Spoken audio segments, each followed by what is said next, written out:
Shivani ma'am, Annapurna ma'am, teachers, parents, and fellow students. At a time when all the world leaders are gathered at the 26th United Nations Climate Change Conference to discuss our sustainable future, it is crucial to understand the concept of sustainability. In this context, we are honored to have with us social entrepreneur and former assistant professor for geobiology, Dr. Sharmishtha Dattagupta, give us this timely talk on sustainable farming. Ma'am, a very warm welcome to the Shriram Millennium School Faridabad. Dr. Sharmishtha Dattagupta is a coach, social entrepreneur, and former assistant professor for geobiology. After more than 17 years in the academia, where she researched unusual ecosystems, she became a coach and entrepreneur dedicated to supporting creative leaders. Reconnecting with nature is a central theme of her workshops and retreats. She has recently started a permaculture-based center for underprivileged tribal women of northeastern India. Over to you, ma'am. We are eager to learn about sustainable farming. Hmm. Thank you so much for this lovely welcome. I cannot say how amazing it is for me to be speaking to this lovely young audience. And I wish that when I was in school, I had the privilege of hearing such talks. And so I'm really, really happy that I'm in this role and really honored and really grateful as well to have been given this opportunity by Annapurna ma'am. So thank you so, so much, all of you, for holding space with me. I must say that I'm not very familiar with this platform, so I'll do my very best on this platform. And of course, I will be really happy um, to be able to come in person someday because really I've heard about initiatives where you're making your own vegetable garden, where you're starting your own composting, and these are things very close to my heart. And I feel like these are so important as aspects of education. So I hope I can come and touch the soil with you someday. So today I'm going to be sharing my screen and talking to you about Dularia. Please step in and let me know if you have questions, if I'm going too fast or anything is disturbing, any hitches in the technology, just step in and let me know. So let me share my screen. Okay, as soon as I share my screen, I'm not able to see you anymore. Are you able to see me? Are you able to see my screen? All right, perfect. So today I will be talking about Dularia, and the name is actually a really special name. It actually Dularia. means, yeah, Dularia is a word in the Santhal tribal language. Now, the tribal community in India is Dularia. very large, actually. We have many, many different kinds of tribes, and the largest tribe among them is the Santhal community, which is based in Jharkhand, West Bengal, Orissa, that belt. And the word Dularia means created through love. In their mythology, all life on this planet was created through love. And it was created through the love of the sun and the moon. And our project is really dedicated to everybody, really. So it's humans, it's animals, it's plants, because we realize that any shift and any change has to include everyone, including every single one of you. So my heart is with you, even though we are not in physical presence. So my journey started as this very beautiful introduction mentioned. I used to be an assistant professor for geobiology. So I had really reached the top heights of being an academic. And, you know, at that time, the work I was doing was very interesting, but I realized it did not touch the lives of people. So when I quit my job, it was a scary step, children. So sometimes it's scary, you know, sometimes we have to do things that really scare us, but we really have to follow our hearts. So, one thing that was left over from my previous job was a microscope, which I had got from my own money.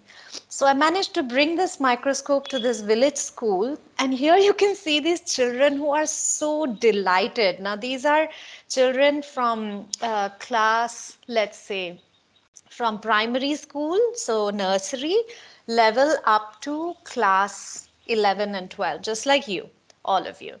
And these are children from a Santhal tribe. They are very, they come from very, very poor families economically.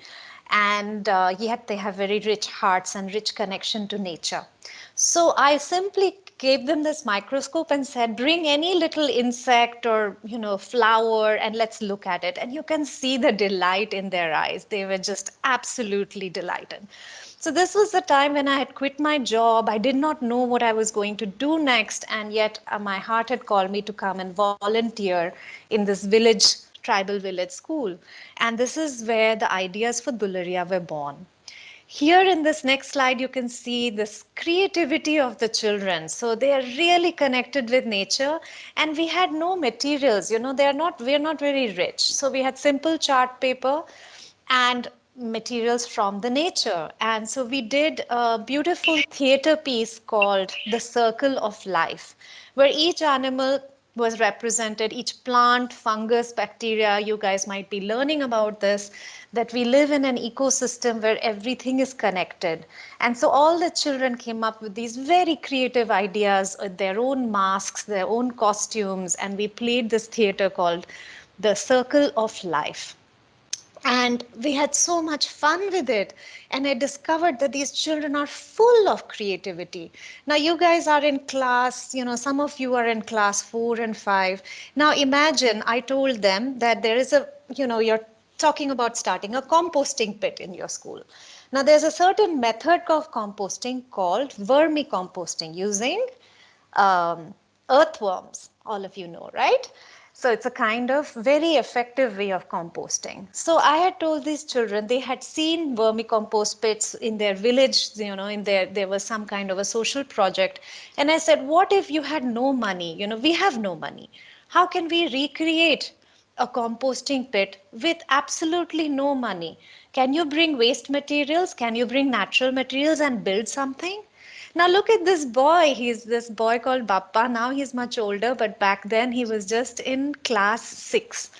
And he built this entire structure on his own. Can you imagine? So these children, this group of 5 or 6 children, they collected these pieces of wood they found in the junk or whatever, and they collected the bamboo sticks, they collected the palm leaves, they climbed the trees, and they made all of this.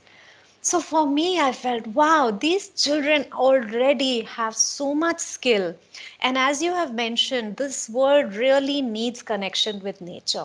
Some of us in the cities, it's not our fault. It's just that we don't have access to nature in the way these village children do. And they don't have this connection the way these village children do. So I felt like it's so necessary to bring their talents, their abilities into the outer world so that we can actually make this something sustainable. So that is where the ideas of Dularia were born. Now, this is the brighter side. There's also a dark side. So, in India, there's a lot of exploitation. Now, we know sadly that most of our energy is still being generated through coal. And, these are the conditions of the workers who are working in the coal mines. And these are the parents of the children whose school I was in, so they literally have parents working under these conditions. So, can you imagine? They don't have any resources, they don't have any nurturing, they don't have much electricity to study. So, what can we do? We really wanted to give some opportunities. We also have the other situation in which most of the other parents, they work in rice farming. Now, rice farming, many of you might have seen it from your window as you're driving past a rice field. Now, it seems very idyllic. It seems so beautiful, these bright green fields and these people who are standing in the farms and planting. Now, all of this is actually beautiful, except for the fact that nowadays we are starting to use such toxic pesticides and fertilizers that these farmers who are standing all day with their feet and hands in these toxic waters, they get rashes all over their body, their eyes start burning, they get fatal diseases. Nobody even hears about their stories. So people in Dularia, around Dularia, these are people whose lives are directly affected by this. So by looking at all of this and spending time with these children, I realize that there are some major issues. Another issue that you children may or may not be aware of is that nowadays rice is not farmed in a natural way. Earlier, rice used to be farmed only with monsoon waters, and nowadays the water is being pumped sometimes from almost 100 meters deep. So these deep tube wells are completely destroying the water that takes sometimes hundreds to thousands of years to accumulate at that layer. This is extremely pure water, and you're pumping it out, and most of it evaporates and gets wasted. And this is in order to grow a hybrid variety of rice that grows at an unnatural time of the year, which is during the dry season. So, although you can see in this picture the children are enjoying playing in the tube well water, the sad truth and the sad reality is that this water will not last forever. This water is precious and we need it for our future. We need this water in order to survive. And you've heard about droughts hitting all over India. And the reason the droughts are hitting is not because nature is we have this image that nature is against us. No, there is plenty. There's plenty of water, there's plenty of resources if we use it wisely. The main problem is what are we doing with our water? We are wasting it. What are we doing with our soil? We are killing it. So basically, Dularia was started with four different challenges in mind. One was the health hazards of the people who are working in very harsh environments. The other was the environmental degradation that is being carried out by the harsh ways in which we construct buildings, in which we do farming, and then the very human aspect. Now, all of you know that having confidence is key to everything in life. Now, if you've been told all the time, oh, you're useless, your knowledge is not good, you're this, you're that, if people put you down, you feel a lack of confidence. And that's what has happened with the Santhal community. Their incredible talents, their connection with nature has not been appreciated. Rather, they have been put into a certain caste in society, which is kind of looked down upon for centuries. So it's time that we reverse that by giving opportunities. So they also have very few opportunities. These children, even if they're children just like you.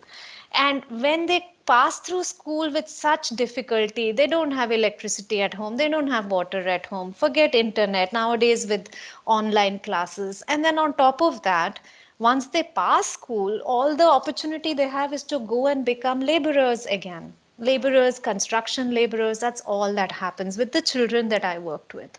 So it saddens my heart to think that these beautiful talents are being, wasted. So Dularia came up with four cornerstones. One is it is an educational plot. It is for people like you and me to come and learn and connect with nature. So it's a demonstration plot where everything we do is very practical. We don't talk about theory. We do things in practice and then you see what happens and you learn from that and you can copy that if you feel like.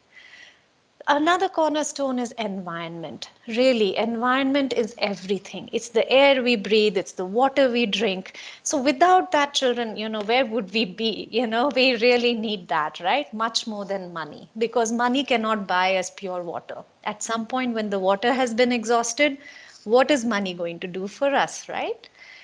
And the third aspect is empowerment. Empowerment means giving power to people.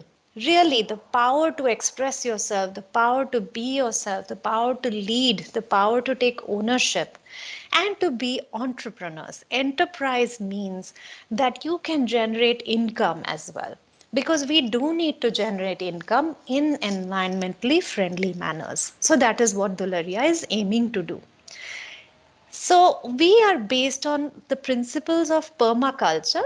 Permaculture literally means permanent culture. Now, nothing is permanent in life, but some things can be long term.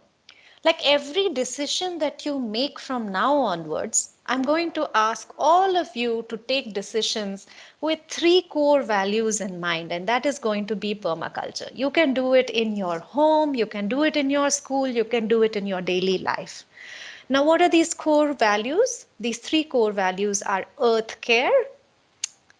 Is the decision you're making caring for earth? I'm buying yet another pair of shoes. Am I caring for earth when I'm taking that decision? Second, people care. Am I caring for the people around me? Am I caring for my parents, for my community, for my society? And the third is fair share. If I have extra, am I willing to share it with others, with plants, with animals, with other human beings, with other anything else? Because, for example, in Dularia, let me give an example of fair share because it's always a good thing to do. We are going to be teaching courses in which people, can come and learn about sustainable farming and building from us.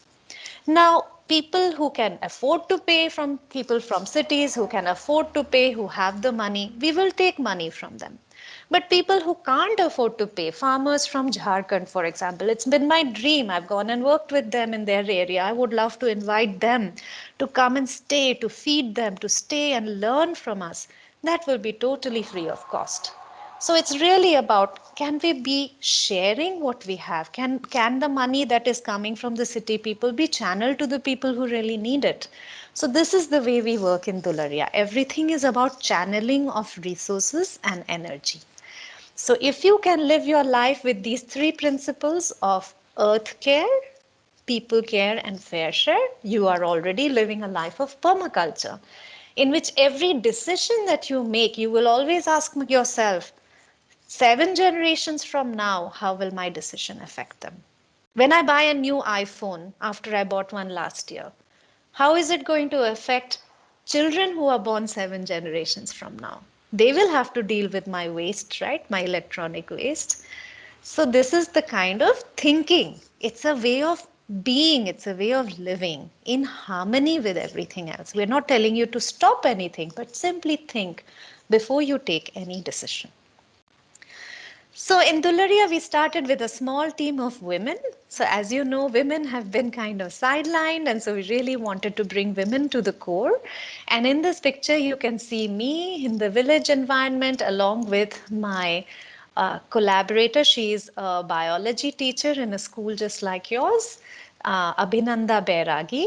And here you can see Saraswati Murmu Baski in the beautiful red sari. She's a tribal woman from the Santhal tribe, and she's the leader of Dularia. She takes all the important decisions at Dularia, and her husband actually right now manages it.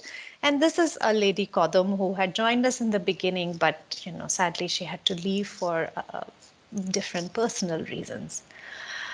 So when we started with a completely barren piece of land. I mean, this was barren because like it was, property. Whenever you buy property nowadays, this is what it will look like.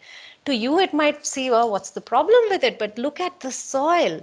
The soil is like this because we don't take care of it. This is after 20 years of conventional rice farming. The soil gets completely cracked and dry. There's not a single earthworm in sight. Everything was dead on this soil. Now, if you go to a forest, if you've ever been to a forest, you will know that the soil in the forest is always covered by a bed of leaves. That is because the sunshine should never touch the soil directly. It's just like your skin. If your skin is exposed to the sun 24 hours, like all the entire time, what's going to happen? You're going to burn, you're going to die. So all the little bacteria, fungi, beetles, earthworms, everything in the soil actually dies when we keep it exposed like this.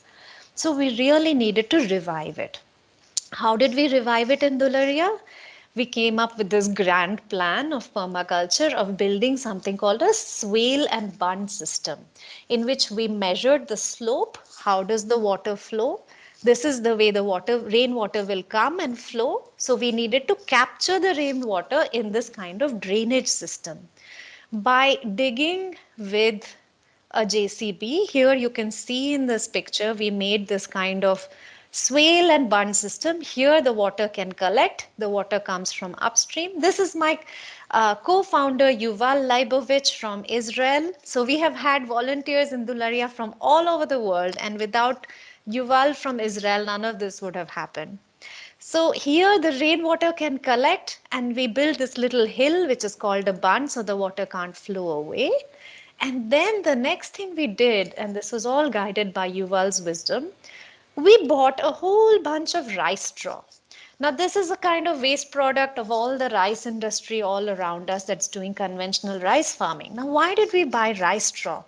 It's because when you look at the soil in a forest, it's always covered with leaves, and the leaves act like a sponge and they can hold the moisture, and under the moisture, the entire ecosystem can thrive.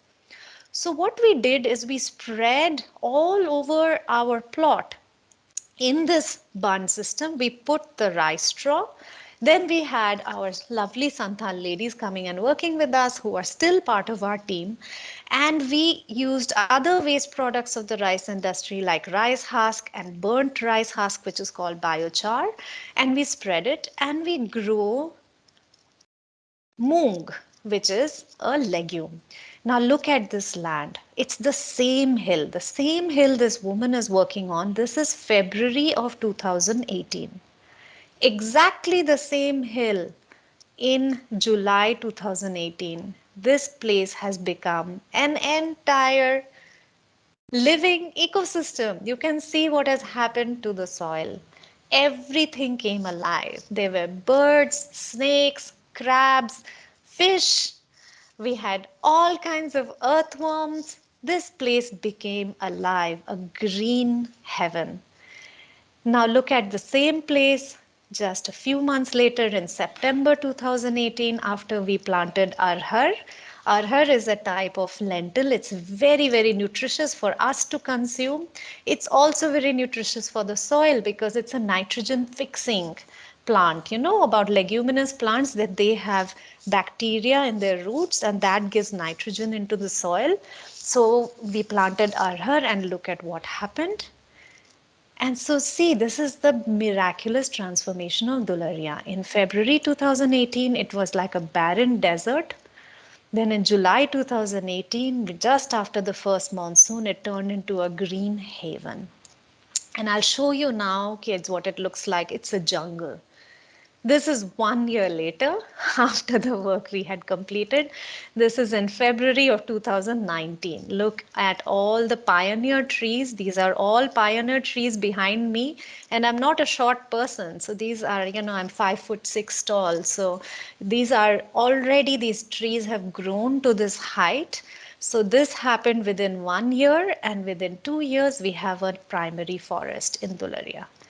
So this is how short of a time it takes and how little of money it takes and how, it just takes love and wisdom. And it takes for us to work with nature rather than against nature.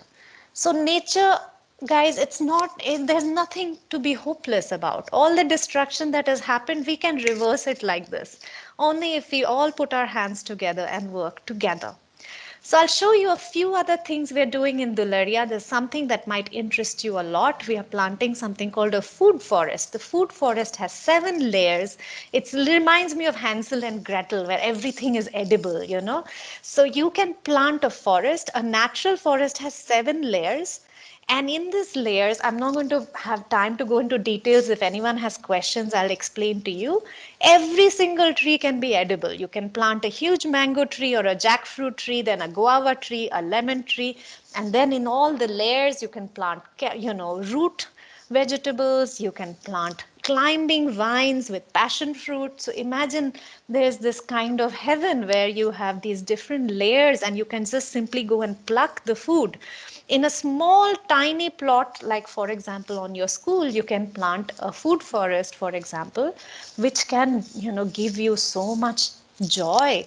Imagine being able to go during your tiffin time and pluck fresh fruit. So this is the design of Dularia. This is the plot I had shown you, and now this is what we want to turn it into, a complete food forest with different areas. We have area for rice cultivation. I'll be coming to rice cultivation very soon. All of these are fruit trees. We have a vegetable garden, and we have all kinds of natural buildings. Now, I'm going to go fast because we have little time. This is the Santhali couple who manages the project. So I actually don't live in Dularia, I live far away so that they can have full autonomy.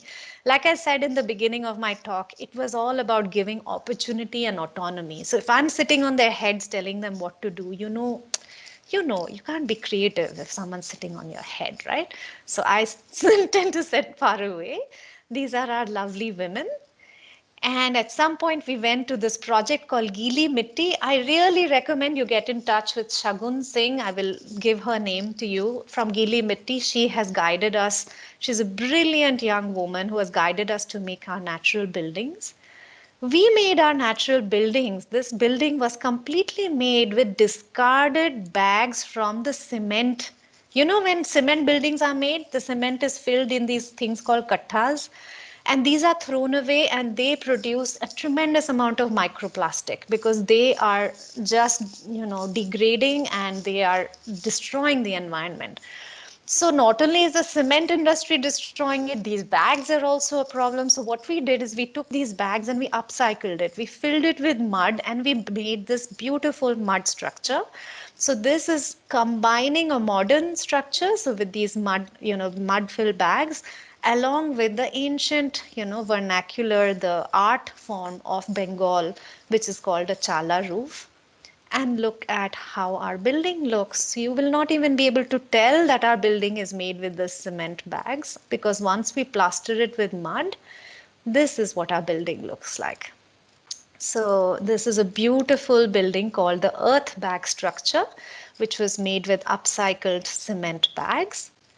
We also took another waste product. We said there is no waste. In permaculture, they say there is no waste. There is just a lack of creativity.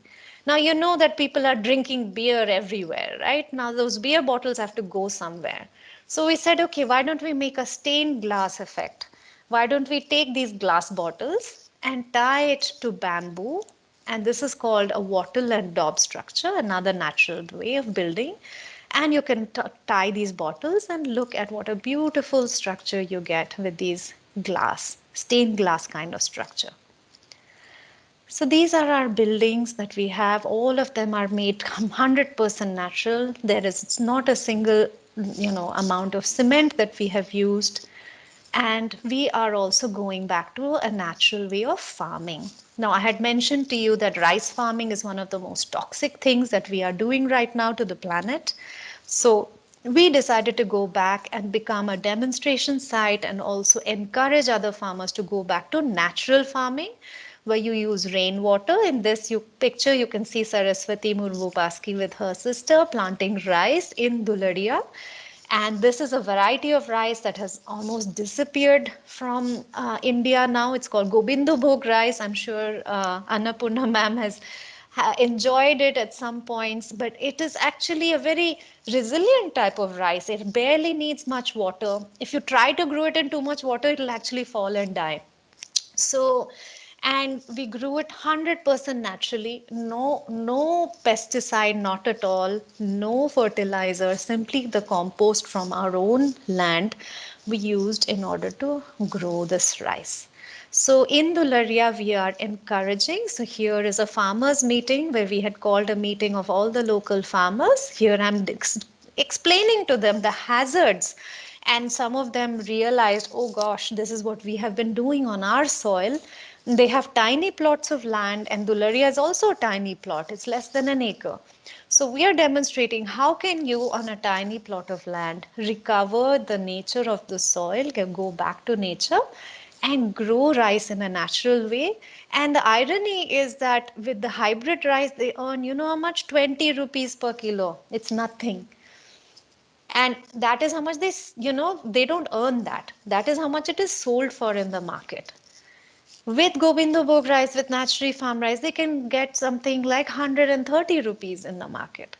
So they can also actually not have to work day and night all the time throughout the year, ruining their own health, ruining their soil. But it can be healthy for everyone, the consumer, the farmer, the soil, everyone. So that is our dream in Dularia. We'd like to bring back natural farming of rice and make it economically sustainable as well. Now I have some lovely, I'd love to highlight Churki Soren. She's this lovely woman. Now women in Santhal tribal villages, they don't get much of an opportunity to stand up and speak in front of others. Now I was just one moment in my life where I had tears in my eyes when Churki Soren, she stood up in front of everyone and said, I will go to rice farming in a natural way. Because she said she spent 3 months in hospital with a fatal illness, and she now realizes it was because of the way in which she has been doing rice farming. And whatever little land she has, she said, for the next generations, for my children, I want to make sure that I farm in a different way. I may not have much money, I may not have much, but whatever I have, I'll ensure that the future generations do not have to suffer the way I did. So this is many claps, please, and please send a lot of love and energy to Churki Soren because we are trying to encourage her in Dularia. She's one of our members to go back to natural farming. So, see, children, if you have a dream, a lot is possible. So, in the matter of just 3 years, this barren land got converted into this lush green ecosystem with not only lots of nature, but lots of love and people. And we have a new baby born into the family who is going to grow up in a different way than her parents grew up. She will have different opportunities, we hope. And we hope that you will come and join us someday in Dularia. Rather than me coming to you, maybe you have to come to me, come to us, and see what you can do with your own hands. All right, that brings me to the end of my talk. This is our dear Honorly, the next generation, holding the first crop of naturally farmed rice. Thank you very much for your attention, and I'm open to answer questions. Thank you, ma'am, for that truly enlightening talk. We learned so much about permaculture and sustainable farming. Now, ma'am, shall we take some questions from the students? Yes, please, I would love to. I would love to hear questions, comments, anything. Yes, ma'am. So, students with questions may raise their hands. I can already see a lot of hands. So, Dhriti Rena, you can unmute yourself, switch on your camera, and ask your question. Okay, thank you. Namaste, ma'am. My name is Namaste. Irana of class 8th. My question to you is that is India still behind in terms of accepting sustainable farming? You know, that's a really good question. I think that there are certain countries that are certainly ahead of India, and at the same time, there are parts of India that have always done sustainable farming. So actually, for India, it is just a matter of going back to the roots. So there was something called the Green Revolution, which Indian farmers were forced to believe that by adding lots of urea and going against their wisdom, they would have done something good for themselves and for their children. But sadly, we were wrong, and this was more the capitalist industry forcing us to think in that way. So in India, I believe actually this transition is not that hard. You know, there are states like Uttarakhand where it's always been natural farming because they didn't have the resources to add urea. So I feel like in some ways in India, if people wake up to it, it's quite an easy transition because there are still people alive in that generation who have done natural farming. So it will not be that hard. Okay, ma'am. Thank you, ma'am. Thank you for your question. Thank you, ma'am. Rehan Gupta, you can ask your question. Namaste, ma'am. My name is Jahan Gupta. Namaste, Rehan. I'm studying in class 8. Ma'am, I have a question that what is the future of sustainable farming 5 years down the line in India? Okay, that's a lovely question. Rehan, it is really in the hands of the people, right? So the future of sustainable farming, people ask me that this kind of project, we cannot do it in a large scale, right? So in a large scale, the way large scale farming is being done, we cannot try to make forest, food forest, this and that, these kind of sustainable ways.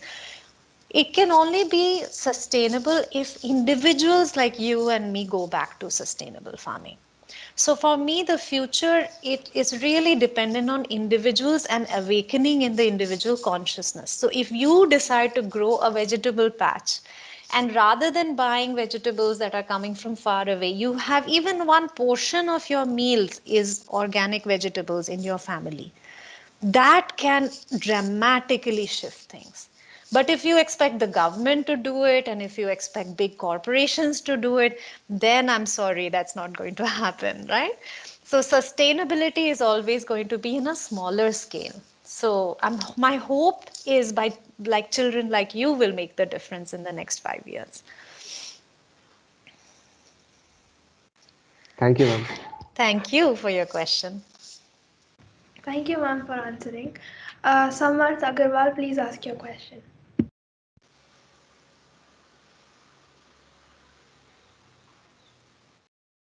Namaste, ma'am. I'm audible. Namaste, you're audible. I can also see you now, Samarth. Yes, ma'am. So my question is that traditional farming practices depend on rainwater, which makes crops seasonal. So, ma'am, will that make rice more expensive? Yes, rice should be more expensive. If you think of all the steps that go into growing rice, why are we spending only 20 rupees a kilo on rice? It doesn't make sense. You know what we are doing? We are spending 20 rupees a kilo on rice and we are spending 2000 rupees on medication in order to cure our body from eating that rice. Why would you pay even 20 rupees for poison? Wouldn't you rather pay 130 rupees for rice that nurtures you, that protects you, and then you save on your medical bills? So yes, rice should be more expensive. If you think of all the steps that go into growing rice, it's a crime to be spending 20 rupees on it. Thank you, I ma'am. hope that answered your question. Thank you, ma'am. Medha, please ask your question.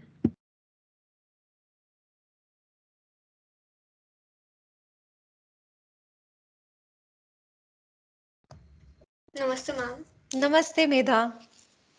As we are all home, so what can we consumers of food do at our level to bring about a significant change in the environment? What can you do at home to bring about a significant change? That's a very, very good question. I would say start growing a small portion of your own food. You will not believe what a huge difference it will make. See, the thing is, what is some of our basic needs of human beings? Right? Love, care, nurturing, we need water, we need food, we need health, right? These are our basic needs. Now, when our basic needs can be met in a way that is more local, that is more hands on, that is going to cause such a huge change. Why? First of all, you will learn how to grow food, so you will not lose that skill. You will have a connection with growing your own food, so you'll get a delight in it. So it'll keep you happy, it'll keep families together, because in order to do farming you have to come together, right? So it'll keep people together in this pandemic. Imagine if everybody, the people who suffered the least during the pandemic were actually people in villages who just went back to their villages and grew their own food. They said, we don't need it from the market, doesn't matter if it doesn't come. They just knew how to eat their own food. So I would say really start farming in small way. I'm so happy that your school is starting its own veggie patch. Start a small veggie patch in your home. Anywhere, even on your terrace, you can do it. On your balcony, you can grow herbs. You can develop a connection with nature. Then you will never take decisions in life that will be destructive to nature. Ma'am. Thank you. Thank you, ma'am, for responding to our questions so considerately.